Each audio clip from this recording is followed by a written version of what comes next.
How to deal with conflict in marriage.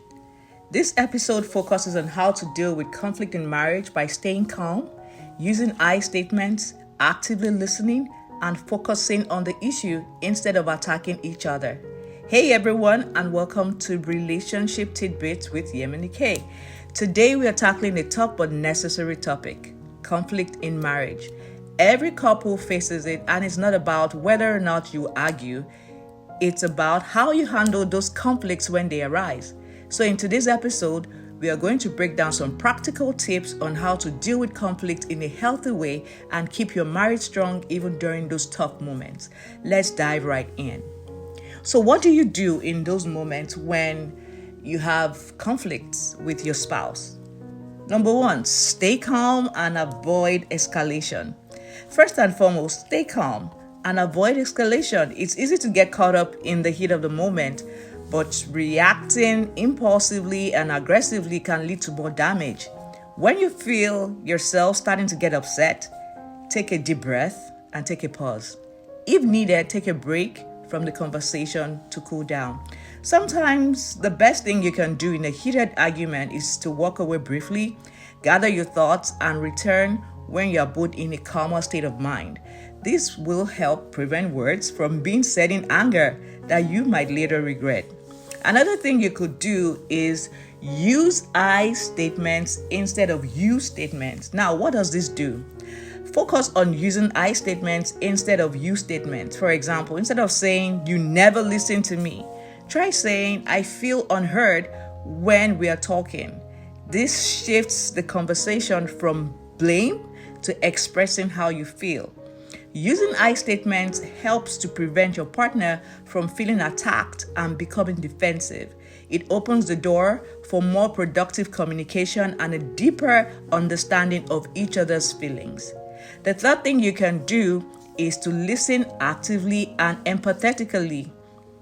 Another critical component of conflict resolution is active listening. And a lot of arguments escalate because neither partner feels truly heard. When your spouse is speaking, focus on really listening to their words without interrupting or thinking about your response. Empathetic listening is key. That is, understand where they're coming from and acknowledge their feelings. Sometimes just saying, "I can see how you feel that way," can go a long way in diffusing tension and showing your partner that you respect and care about their perspective. Another thing you could do is to focus on the issue, not on the person. Focus on the issue, not on the person. Now, when you're in the middle of an argument, try to focus on the issue. It's easy to slip into personal attacks, but that's not helpful for resolving the conflict. Remember, it's you and your partner versus the problem, not you versus your partner. If you're arguing about something like house chores, for example, stick to the facts. Instead of saying, "You're so lazy," say, "I feel overwhelmed when I have to do all the chores by myself." This keeps the focus on resolving the issue rather than attacking each other. So, here is a challenge for the week. Next time you and your partner have a disagreement, practice using I statements and focus on listening empathetically. And if things start getting heated, take a step back to cool off before continuing the conversation. Remember, the goal isn't to win the argument, it's to work together to resolve the issue and strengthen your relationship. So that's it for today's episode of Relationship Tidbits with Yemini K. I hope these tips help you handle conflicts more constructively and keep your marriage strong when things get tough. Remember, disagreements are a normal part of any relationship, but it's how you handle them that matters most.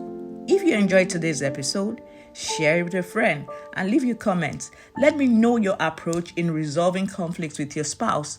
Be sure to tune in for more marriage and relationship tips. Until next time, keep listening, keep loving, and keep growing together.